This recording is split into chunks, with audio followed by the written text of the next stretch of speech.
Namaste, everybody. We are back again with Otology, and we're going to continue with our series of videos that we're doing on Tithis. So today we're going to cover the Navami Tithi with Otology. So welcome and Namaste, Otology. Welcome again back onto this channel. So what is that you have to share with us on Navami Tithi today? Namaste, Dr. Paiji. Namaste. I will just quickly share my screen. Just a moment. Okay. So Navami Tithi is the 9th lunar day, and it's kind of special because the previous 8 lunar days, when we were talking about them, we went through all the planets already, from Sun to Rahu, because Ketu is not governing any lunar phase. Because, Ketu is, first of all, he's the finisher. He's not really producing karma. He actually severes karma. And this is why he's also not governing any of the lunar phases. And another thing, if you think about Ketu, he's actually the most, emotionless, I would say, planet out there. He really is not involving himself into emotions, while lunar phase really show how emotion is flowing in our body. Because Moon is also emotion, and Moon is the mind as well. And Ketu kind of, he just doesn't take part in this game of Maya in a way. So last Tithi was Ashtami, and it was when the moon was exactly on half. So it looked exactly the same in Shukla Paksha, exactly the same in Krishna Paksha. So in Shukla Paksha, on Ashtami Tithi, it's like, goddess already reached halfway, before she becomes full, before she manifests her light fully. While in Krishna Paksha, the goddess is actually on halfway towards her union back with Shiva, towards withdrawal. And on Navami Tithi, you will see very soon on the picture that she becomes much more powerful already, because she already moved, through halfway. She's closer to her goal. So all the goddesses who are also ruling all these lunar phases from Navami all the way until Purnima and Amavasya are also more powerful. They will have more hands. They will have more heads also. Many, many different things in their hands as well. So they will be very, very powerful forms of the goddess. So this is how Goddess Kula Sundari looks like. And I will just quickly honor her before we move further. Om Aim Hrim Shrim Rim Kula Sundari Devi Namaha.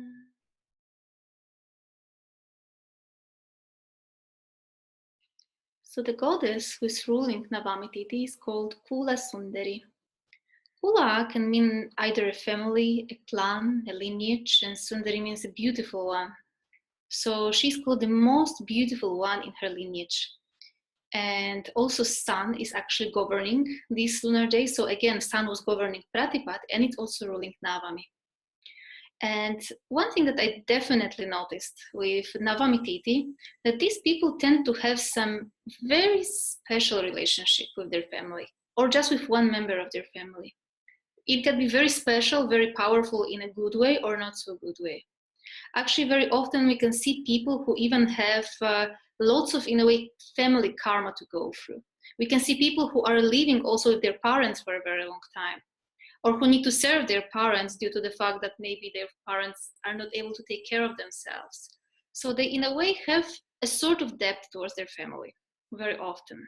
And a very strong bond very often. You can see at least with one person, with one member of the family, they will have this very, very strong bond with mother or the father usually.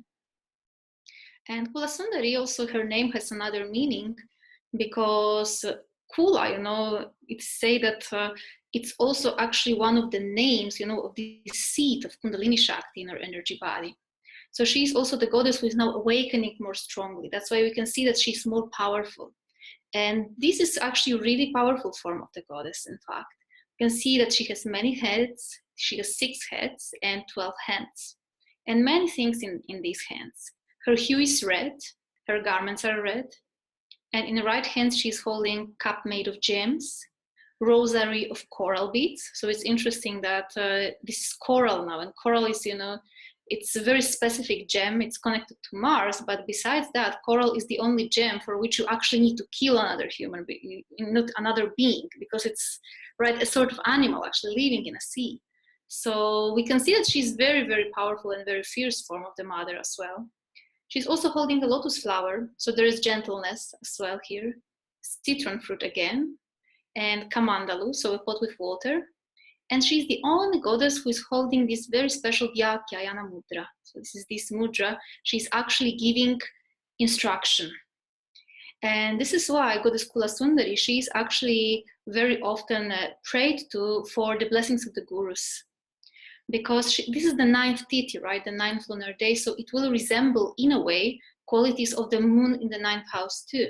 So it will resemble also this strong emotional connection with our gurus, which our first gurus are our parents, right? Or strong connection with the teachers as well in our life. So this goddess actually very often is also involved before any sort of initiations as well.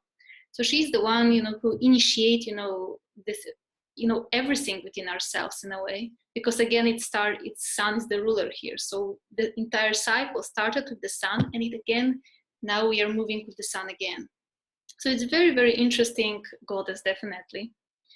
And if left hand, she's holding conch, which is very specific because during initiation, always guru is actually chanting the mantra into the ear of the disciple. So again, it symbolizes this vibration and, this, in a way, oral tradition as well of giving teachings. She's holding also a book symbolizing knowledge. Again, she's holding lotus flower. Golden pearl as well, very interesting thing because golden pearls are very rare as well. And as we know, pearl is again created in a very, very unusual way in nature because it's created through this little grain of sand that gets into the oyster and causes irritation. So again, it shows that if we actually control our emotions, if we actually really understand them and withdraw them instead of just spitting them out literally, right? Because oyster can't even spit it out. Then the pearl of wisdom is created too. So it's a very interesting goddess, and generally all the artifacts in her hands are very strongly connected with all the qualities that the person needs to have during learning process. So she's also the divine mother in the form of a teacher. She's also holding garland of gems and Varada mudra, mudra of granting boons. So goddess Kula Sundari, the color of the moon associated with her and with Navami Tithi is Chandrika. Chandrika literally means just moonlight. So moonlight is very, very cooling in its nature, and definitely sometimes a little bit of cooling is also needed for those natives, because just because of the fact that the sun is planetary ruler here, as we can see, and the guna is still the guna of tamas, people actually born on this Tithi can be often very self-centered. But not always self-centered in the way how we would perceive it. They don't really need to be egocentric. They can be, but actually more often I have seen people who are simply introvert, very, very introverted. And the element here is water, so this is another Rikta Tithi, so-called empty Tithi. And these Tithis and the natives born under any of these Tithis, which is Chaturthi, Navami, or Chaturdashi, they always, have this very, very introverted quality. Even if they're not introverted in the outside, they are, in a way self-centered. They just need this me time, just to be completely alone with their thoughts and to recharge their inner batteries. And specifically with Navami Tithi, because planetary ruler again here is the sun itself, this quality of being centered or focused just on oneself is very strong and very powerful. In fact, what I have seen also several times is that sometimes natives born on this Tithi as well, because sun is also a sort of karaka of health.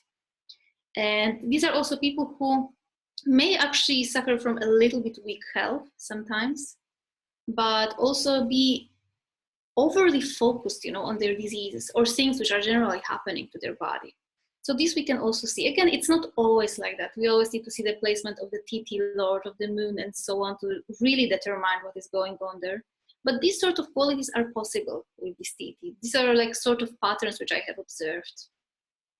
And the state of consciousness here is waking state of consciousness within deep sleep state of consciousness. So both of them are actually connected here.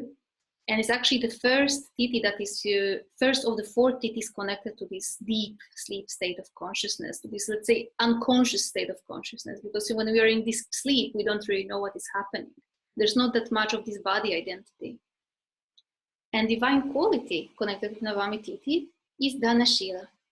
So it means generosity. And this is actually very true. Very often these are people who can be very generous, actually. So they really have this quality of generosity. They have the quality of sharing with others as well.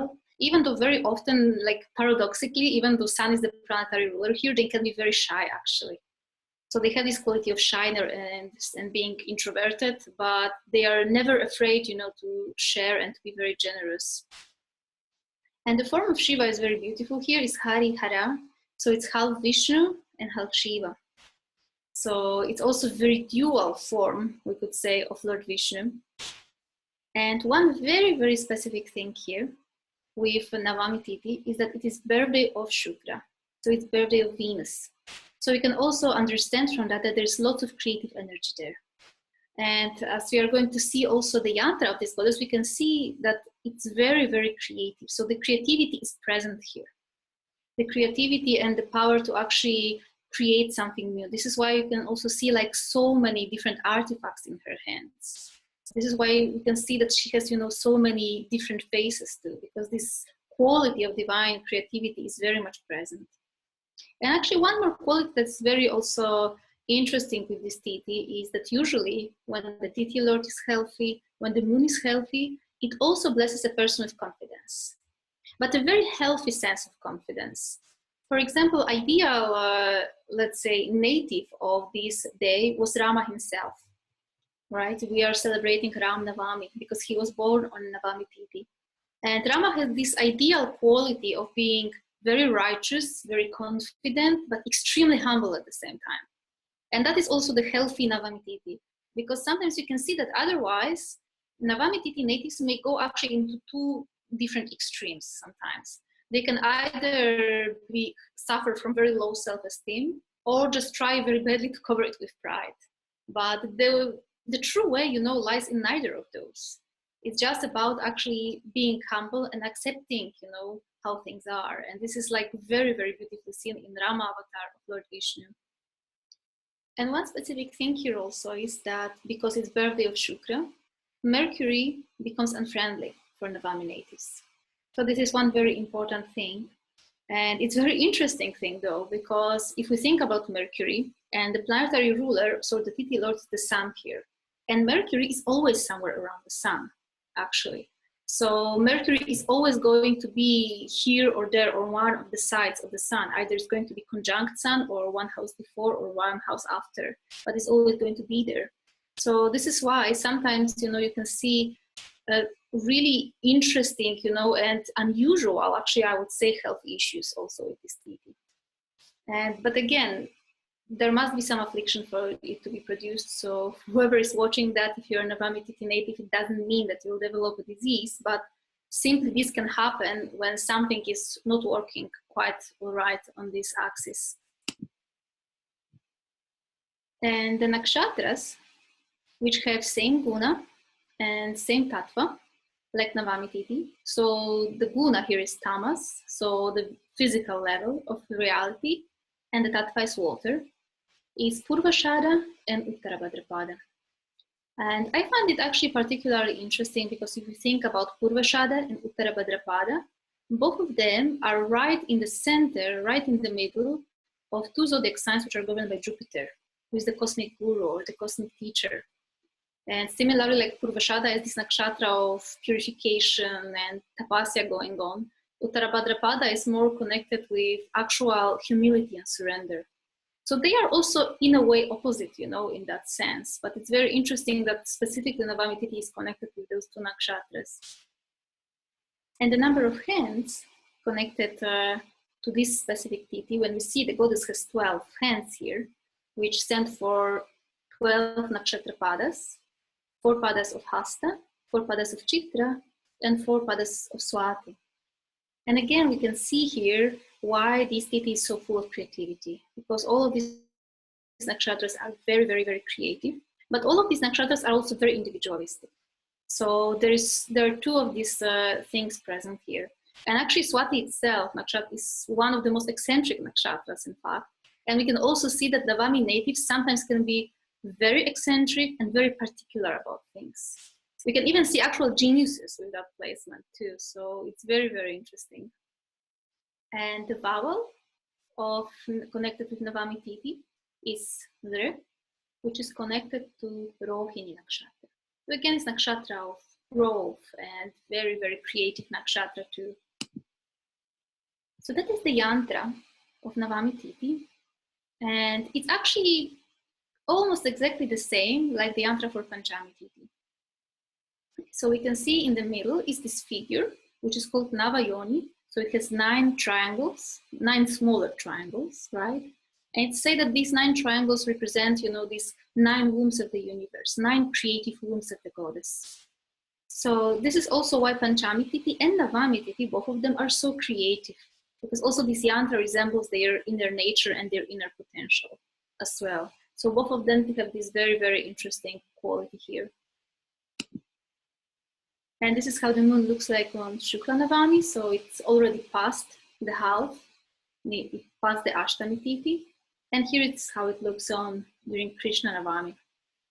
And one thing that I definitely would like to emphasize here again when we are talking about all Rikta Tithis in general is that one of really of their most important things in life is to actually accept themselves the way they are, because they might have troubles with that sometimes, because they are very introverted. They might be very different than anybody else. Just because of the fact that this is Rikta Tithi and Sun is the planetary ruler here, these people very often just feel different than their environment. And due to that, they might find it really hard to just fit in. And they shouldn't really try, to fit in. They just should rather try to actually manifest their potential, somehow in tune with the world, but not, to sacrifice too much to fit into the world itself. So this is one very important thing for them.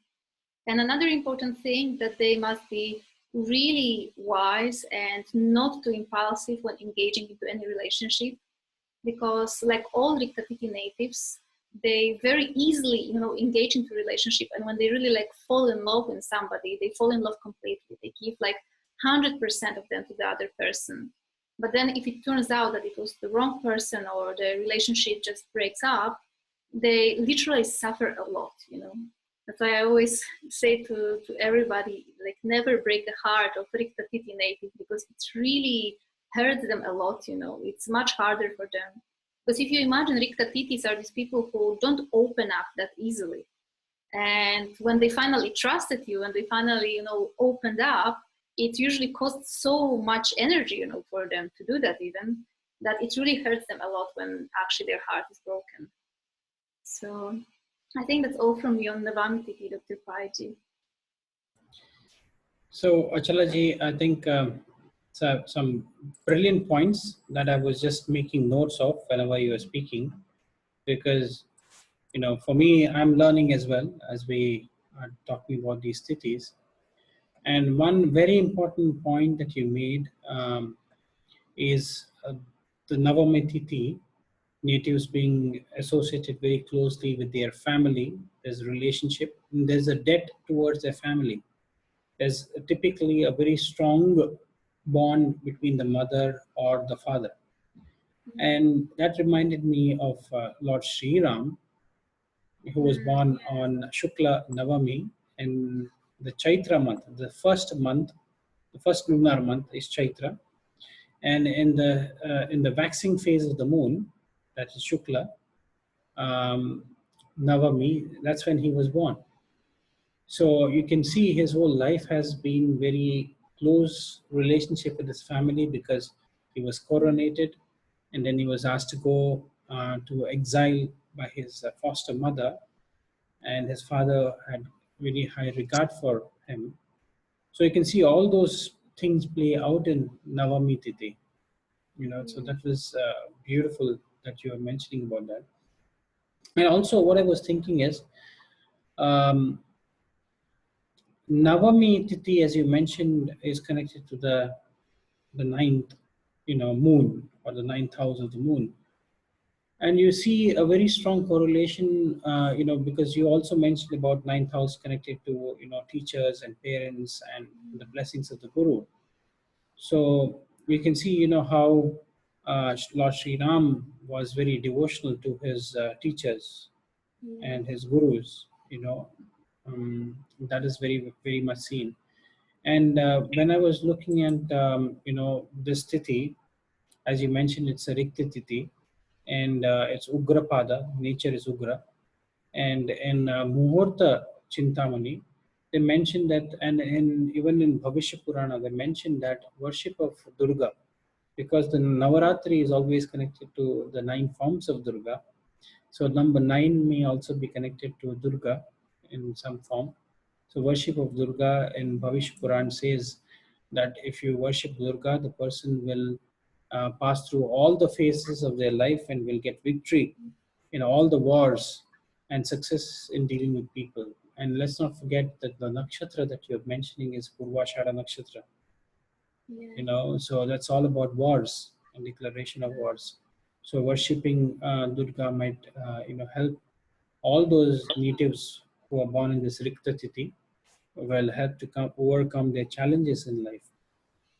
And also in some forms, I've also seen that in Brahat Samhita by Varahamira, he mentions that the Navami Tithi is also associated with the Nagas. Yes. Okay, so there is a very strong correlation with the Nagas, and you also mentioned about Kula Sundari, having a bowl of gems, and we all know that the Nagas and the gems are very strongly associated. And you also talked about the generosity, because it's of the Dhanashila that you mentioned. So that again is another very great trait of the Navami Tithi, I believe. So these are some fascinating points that I have noted down from your discussion, and I want to mention that Navami Tithi is also represented by the number 9, because it's the ninth lunar day, and 9 represents perfection and completeness. And this avatar of Lord Sri Ram, who was born on Shukla Navami, he was showing the completeness, because the 7th avatar, if you just correlate it with the Rashi system, the 7th house in the natural zodiac is Libra. So he was a deity who came back to establish the equality and the dharma, re-establish dharma on this land. And the balance, the scale that you see is something that again I feel is very strongly correlated with this nakshatra. And let's not forget that you mentioned that this is the birthday of Venus. And Venus, the planet Venus, comes from a lineage of Bhrigu Rishi, and they are called as Bhargavas, the lineage of Bhargava. And let us not forget, even the previous avatar of Lord Sri Ram was Parusharam, which is the 6th avatar, and Ram is the 7th avatar. So there is very strong correlation with. I felt that with Parusharam as well, because you mentioned that they will fight for something, for the righteousness as well. So these are some great points that you mentioned, Achalaji, and I feel there is a lot more. And also, when I was looking at my own notes that I've done, a few years ago, in Purva Kalamrita, the deity associated with Navami Tithi is also said to be Astavasus. It's very strange to see that correlation with this Tithi. But I think some brilliant points have come out, and it gives me, a lot more thing to ponder about this Tithi as well. So thank you very much, Achalaji, for coming and enlightening us with this discussion. And I think a lot of people are benefiting from these discussions that we are having on the Tithis, because there's very little information which is there. And I want all of them to know that we'll be soon starting with a course, which is this weekend, in the next couple of days, with Achalaji on the sacred lunar Tithis. So I would want, I would wish that everybody joins this course so that you get a greater insight into how Tithis operate. And let us not forget, Tithis are a component of the Panchanga, the five limbs. So this is very, very important. As important nakshatras are, so important Tithis. So, and you can also go and purchase the book. This ebook which is written by Achalaji, and she's a scholar in this field. And the book itself is available on Cosmic Insights if you want to go and purchase that book, on Tithis. So, thank you very much, Achalaji, for coming down and sharing this wisdom with us. So, namaste. Thank you, Dr. Paiji. Namaste. Namaste.